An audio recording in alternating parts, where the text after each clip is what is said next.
Hi, I'm Sheila Layton. Welcome to the Beyond Coincidence Show, where every moment holds a miracle and we talk about seeing the hand of God in our lives.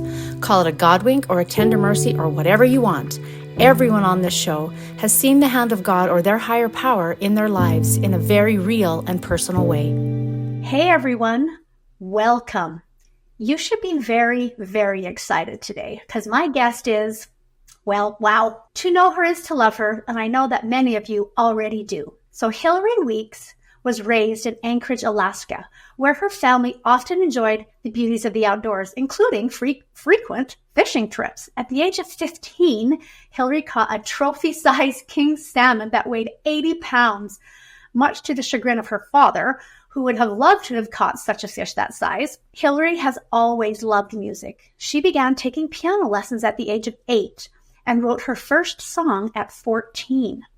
Hilary's first CD, Hear Him, which by the way is one of my favorites, was released in 1996, and over the past 25 years, she has released a total of 14 solo albums. Hilary is the first and only LDS musician to chart on the Christian Billboard charts, and 3 of her CDs have charted in the top 10. Hilary enjoys eating out, that's her favorite hobby, walking, hiking, pickleball, macrame. I remember macrame from the 70s. I actually did it as a brownie, made this little macrame hanger thing. Changed a little bit, just so you know. I know. I haven't done the recent stuff. I'm probably not crafty enough. And she enjoys cooking and being with her family. Hilary met her husband, Tim, when he was serving as a missionary in Alaska, and they are the parents of 4 beautiful daughters. They have 3 sons-in-law, 2 grandbabies, and twin grandbabies on the way very soon. She and her husband live in Woodland Hills, Utah. So, Hilary, just tell me a little bit about what life is like for you today, and then we'll keep going. Okay, well, I recently, in about March, decided to semi-retire from music. I've been doing it for a long time, and I just felt like I should cut back. And for some reason, when people started asking January, February, March for me to commit to various performances coming up later this year, I just was hesitant to do it. And then I decided that it was time for me to just sort of really pull back. And then that's when we found out that our oldest daughter is having twin girls. And she will need a lot of help. Any mom would, but she also has a toddler. So now I can see why God wanted me to open my schedule so that I could be available to her to help. But I'm still involved with music. There are still opportunities that come up that I just can't say no to. In fact, my youngest daughter is serving a mission for the Church of Jesus Christ of Latter-day Saints. That means she leaves her home for a year and a half, and she goes and serves, and she is in Toronto, Canada. So shout out to Canada. Yeah. She's loving it there. And they asked if I would come sing for her mission. And so, of course, I'm not going to say no to something like that for an opportunity to sing and share, and also the perk of seeing my daughter partway through her mission. Oh, that's so fun. Good for you. That'll be a super fun thing for sure. So, yeah, just involved with, we became empty nesters when our youngest daughter went on her mission. And so now I have that free time that you dream about when you have young kids and you're raising your family. And so I do love to just explore my hobbies, and I'm grateful for a little bit of extra time and enjoying my grandchildren, that sort of thing. Life is good. Yeah, it's really the best, right? You can just hug them and squeeze them and send them home and sleep through the night. It's kind of beautiful. Although with twins, you won't be getting a lot of sleep, my friend, so you have to sleep when you can. Right. Okay, so Hilary, let's go back now to little Hilary. When you were growing up in Alaska with your family, when did religion play a part in your life? And when did you sort of come to know God? Religion was introduced to me and my siblings by my parents from a very young age. My parents were both religious, and so we started going to church right away. My earliest memory of church would have to be during a part of church called Primary. That's where the younger kids separate and they have their own kind of Sunday school class and singing time. And I loved singing time. Now, you grew up in the Church of Jesus Christ of Latter-day Saints, I'm assuming then. Uh-huh. So I was very drawn to music and the songs that we sang in Primary. And as far as a moment when I knew there was a God, I think it was a compilation of all those moments growing up, whether I felt it in church or when I had a prayer answered.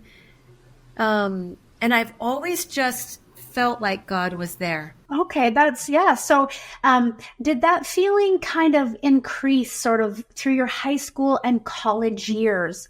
Did you stay active in the Church of Jesus Christ of Latter-day Saints throughout your life? Was there at any point that you questioned things? I've always stayed on that path, and I have had questions all along the way about a variety of things, as we all do when we're figuring out life.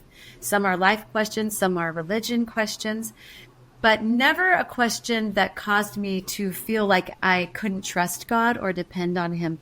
So my faith has always been intact. In fact, when difficult things happen, my tendency is to want to get even closer to him and reach out to him and get his help and depend on the Savior to get me through.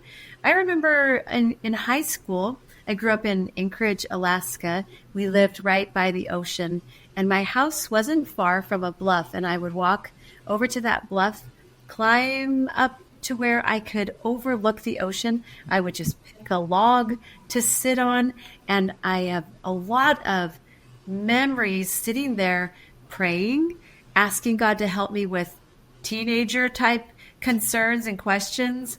I talked to him about everything from the boy that I liked to my siblings or my family or concerns with friends. I would just sit on that log and pray and talk to him. And I think that really solidified my relationship with him.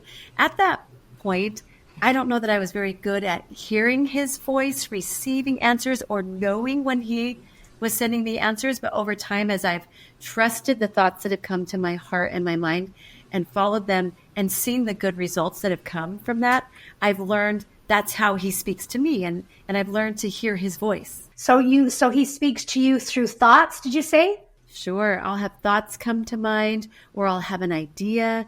I'll have a person pop into my head, and I try to just think, that person needs a text from me today, or I need to send a note or an email. So I just try to follow up on that. I'm not always perfect at it, obviously, but thoughts, feelings, impressions, that's probably how he speaks to me.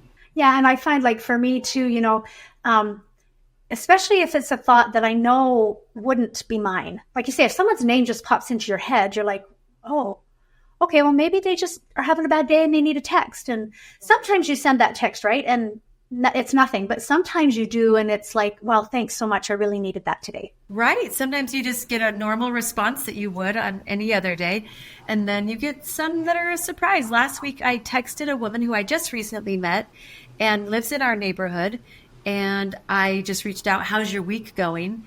And she reached back out and just told me about her week, and it happened to be her birthday that I had reached out and that her name had come to my mind. So I think God is very sweet in that way, using us to lift, help, and bless others. But it's a sign to me that he loves the people that we reach out to too, and he's concerned about them and wants them to have those little messages of love and signs that he was aware of them. Yeah, I agree. We definitely can be his hands for sure. I think that you've probably been thinking about an experience that you would like to share.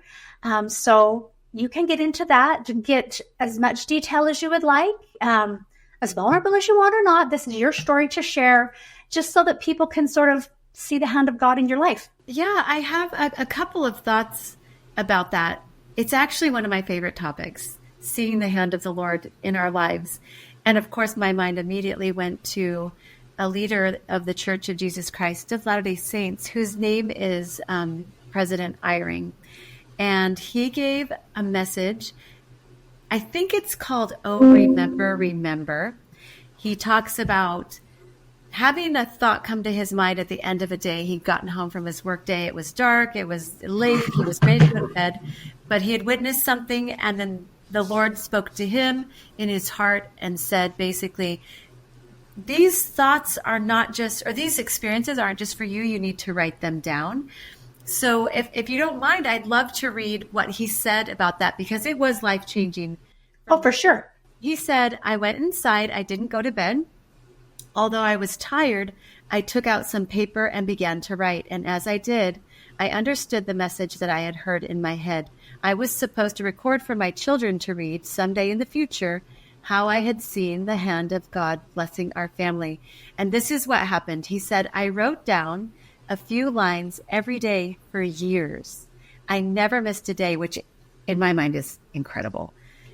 No matter how tired I was or how early I would have to start the next day. Before I would write, I would ponder this question. And I think, Sheila, this is a lot to do with the good that is coming from your podcast as well. Have I seen the hand of God reaching out to touch us or our children or our family today?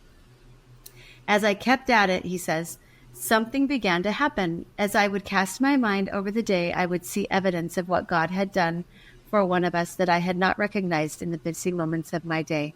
As that happened, and it happened often, I realized that I was trying to remember had allowed God to show me what he had done.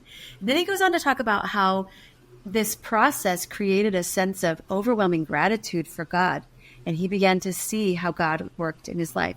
And so I decided to do something similar. And for several years, I kept a journal, and then I kind of turned it into a scrapbook because, again, that's one of my hobbies. I like it. We can take it as far as we want. But I captured that every day. And I realized that sometimes I had an experience where a prayer was answered and it felt profound. Or sometimes I heard someone say something at church and I was like, oh, I connect with that. And so I wrote it down. Or sometimes it was something that was funny that happened.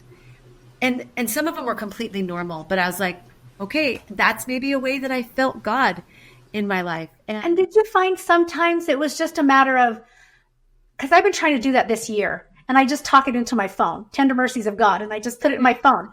And I just set the goal. And I don't typically do New Year's resolutions because if I don't get them done, I feel bad. But this was one that I had set, right? I was like, okay, I'm going to do a tender mercy every day. And sometimes, did you find sometimes it was just as simple as, my flowers were so beautiful today. Thank you, God, for the flowers. They brought me joy. Exactly. And otherwise, I may not have even paused to thank him for something like that. But then when you get to the end of the day and you're like, oh, I want to write down, how did I feel him? How did I see him? And it makes you sometimes search. How did I see him in my day?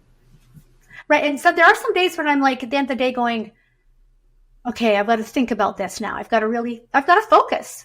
Mm-hmm. And some of them are really obvious. You're like, oh, I couldn't have made it through the day without that. Yeah, exactly. Well, I mean, really obvious. Like for example, yesterday, our son-in-law had some weird heart palpitations and ended up in the hospital and had to have his heart shocked. And it was just, and he ended up being fine, like literally shocked, like, flailing body. And my daughter is like, Mom, it was the freakiest thing ever. But he was okay because they're like, we might have to do it 2 or 3 times. And the first time worked and it reset everything. And he's never had that before. So that was a pretty profound one for me yesterday, but not always. Right. And you know what? I love that you mentioned that, because all of the little things that we notice day to day prepare us for the moments when we've got to depend on God. And we've already built this relationship. The reservoir of that connection is already full, and it's not empty and, oh my goodness, all of a sudden I need to reach out to God, but I haven't talked to him for a month. No, we're building that relationship every day, and I do love that. I love when you said that reservoir of connection. Like that's a really good way to look at it. You're just building up that reservoir, right? Like, I love that. Yeah. So that concept of remembering God in our lives is that story in Joshua where they are about to cross the River Jordan, and Joshua has taken over as their leader. And They're asked to cross the River Jordan, but before they do, they choose 12 men, one from each tribe. And the men are asked to carry a stone from the river to the other side and to create a monument with these stones. And God asks them to do that so that when their children see this monument of stones, this pile of rocks, they'll be curious and they'll say, why is this monument here? Why are these rocks here? And it gives the parents an opportunity to explain, God parted the water and carried us across on dry land. And one thing that our family does that was inspired by that is we keep a journal.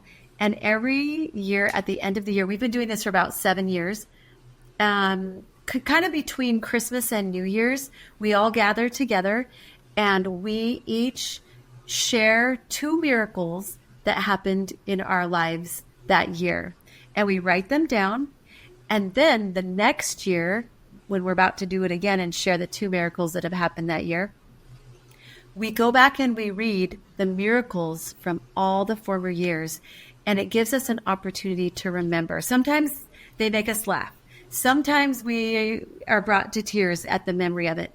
But we are reminded of all the good that God has done in our life. And I guess I shouldn't even just call it good. These are flat out miracles that happened in our lives that year. And it's been such a cool practice. In fact, it was kind of neat because a couple of years ago, our son-in-law, who's married to our oldest daughter, said, hey, are we going to do we call it the 12 stones. Are we going to do the 12 stones? He was excited about doing it. I'm like, okay, that's a win that the family asks to do it and they find definitely meaningful. Yeah, that's really cool. Cause like you say, you're remembering, you're learning from each other. It's a situation. It's a safe place where you can ask questions. You can share those things. And that's really beautiful. Like you say, and the kids are excited about it. And then the grandkids will be excited about it. I think that's really cool.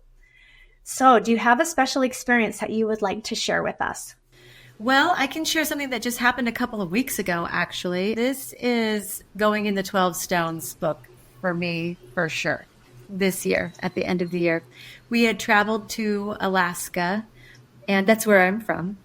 And we were going to go on a cruise, but we stayed a few days in Alaska so I could go see the home that I grew up in, my old high school, friends and family who are there.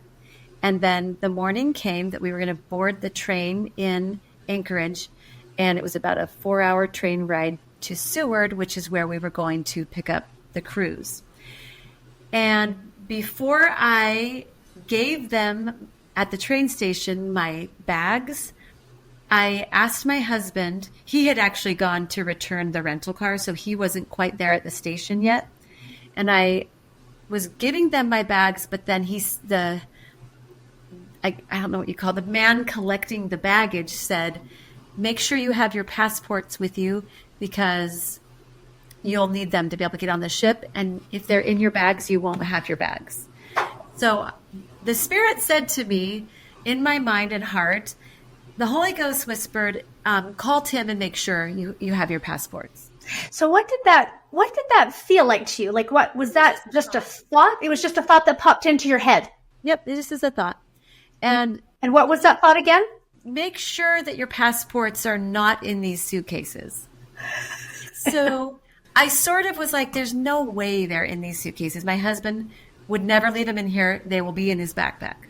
So I was going to ignore it, but the thought came again. So I couldn't ignore it a second time. And I just pulled my bags aside and I called my husband and said, just want to make sure that the passports are with you and not in the suitcases. And he said, oh my gosh. And I was like, well, no, don't worry about it. I'll just pull them out of the suitcases. Not a big deal. He was like, I forgot our passports. I did. Like back in Utah?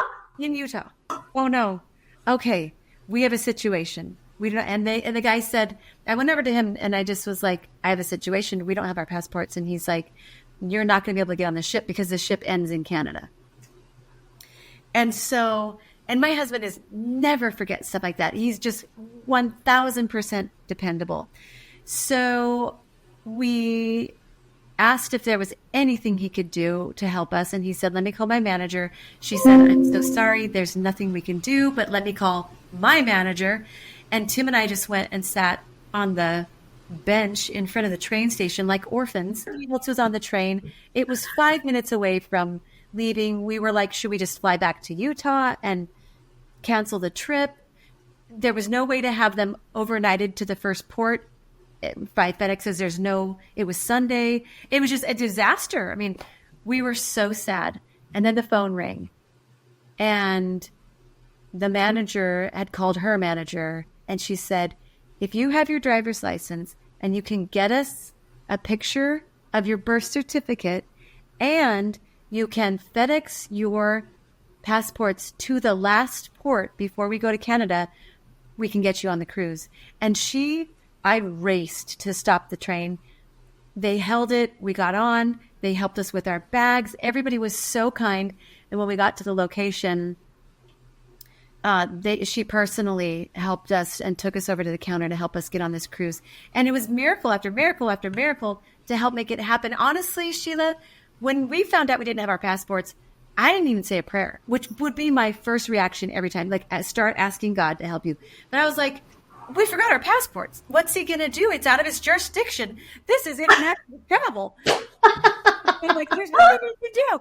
And then he starts showing what he can do. He starts unveiling his power, regardless of whether or not I asked. Even though it was your dumb mistake. Yeah. Right? He sometimes answers what we pray. He sometimes takes care of it even when we don't ask. And sometimes we have to wait, and sometimes it's immediate. And I just have, ever since then, I've been thinking about how good he is. He knows every detail of all of our lives. I don't know how he does that. I can't wait to find out how that all happens. But right. He knows. And he knows how to make tender mercies, miracles, and everything in between happen in our lives. And I've thought about it so many times since that, his goodness and his generosity and his grace. Oh, thank you. That just shows so many multiple layers of the goodness of God, right? Like he said, he was in all of that, even though, and you didn't even think to pray, which normally you would, but you're like, well, what can you do? I'm dumb. I forgot my passport. So I guess this is what is going to happen. This is my consequence of doing that. And then he just went, no, you need this trip. You're going to go on this trip. Boom, boom, boom, boom. And I love that, right? You just start to see the little touch points, and that's fantastic. So thank you for sharing that. I'm assuming that you shared this with your kids, or have you not shared with them yet? Yes, they knew. They knew. They were part of the miracle too, because they chipped in, ran to the house, got what we needed, sent it to FedEx. So yeah, we were able to depend on them. You had to get them all involved. Oh, that's fantastic. Okay, so the last question I have for you then is, why do you think it's important to recognize the hand of God in your life?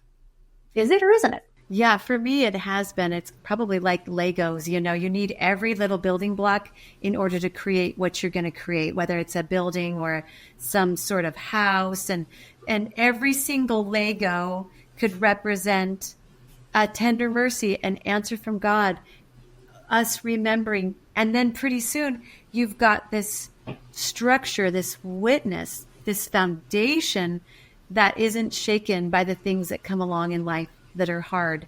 And piece by piece and day by day, as we recognize his hand, it just gets stronger and stronger and deeper and taller and wider. And it eventually creates this connection, this relationship with God, where there's no doubt we know we are his and he loves us and we're his child. Yeah, I love that. That is so true. It's just like you say, you're building that foundation, that building block that becomes so firm that you can't deny it. Well, I just appreciate so much you coming on and spending this time with me today. So if people are wanting your music, where can they go to find your music? Oh, it's on YouTube. You can listen to songs there.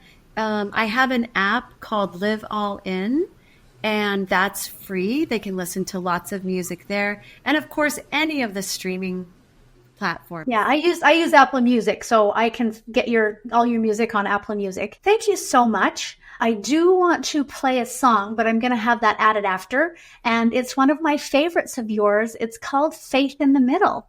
Oh, I love it. Thank you for sharing that with your listeners.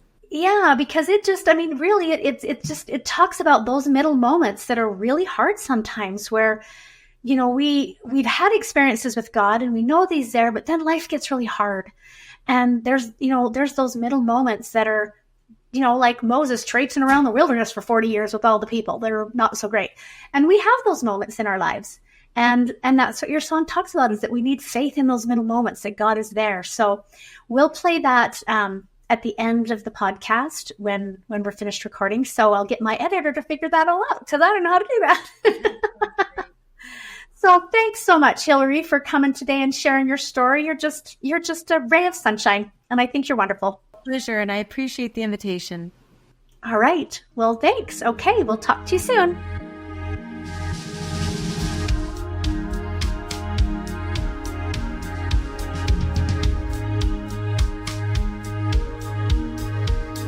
Heaven is opened, God has spoken, He has spoken to you.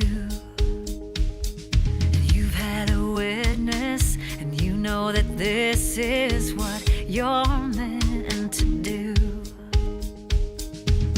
The flame is burning and hope is alive, but you've been here before, and you know there'll be times when doors are gonna close and you need them to open.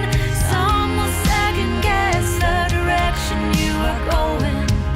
Light of fade and hope might dwindle, and you're gonna need some faith in the middle to keep you moving forward when you think you've reached your limits, to step into the battle when you're not sure you can win it.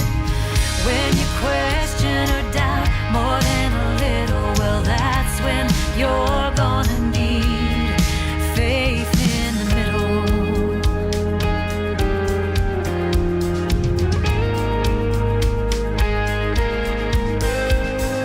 Maybe you're thinking about leaving, letting go, or turning around.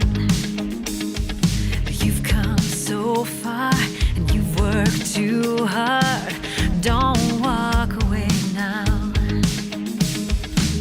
You're gonna make it, it's worth the climb. So don't you give up, even though there'll be times when doors are gonna close, when you need them to open, and some will second guess the direction you are going.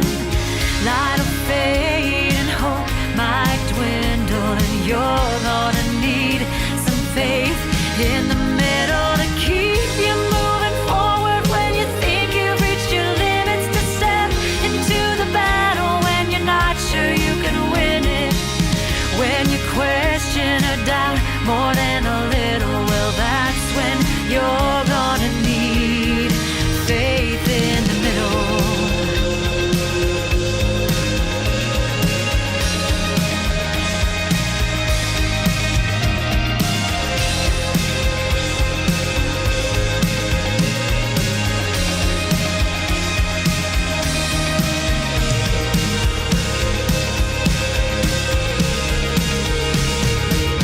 You're gonna make it, it's worth the climb. So don't you give up, even though there'll be times when doors are gonna close and you need them to open.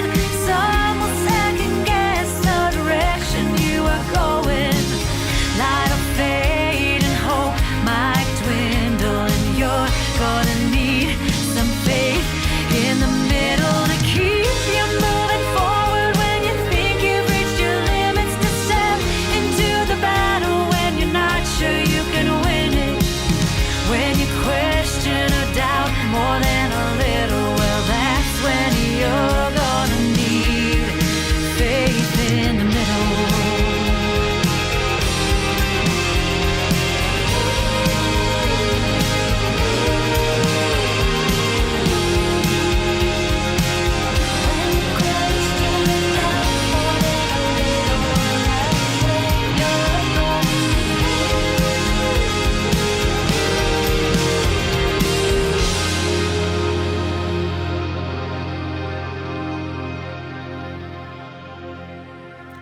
Hey everybody, thanks for listening. If you have an experience where you have seen the hand of God or your higher power in your life, I want to hear about it. Please send an email to Sheila@beyondcoincidence.com. Have a great day.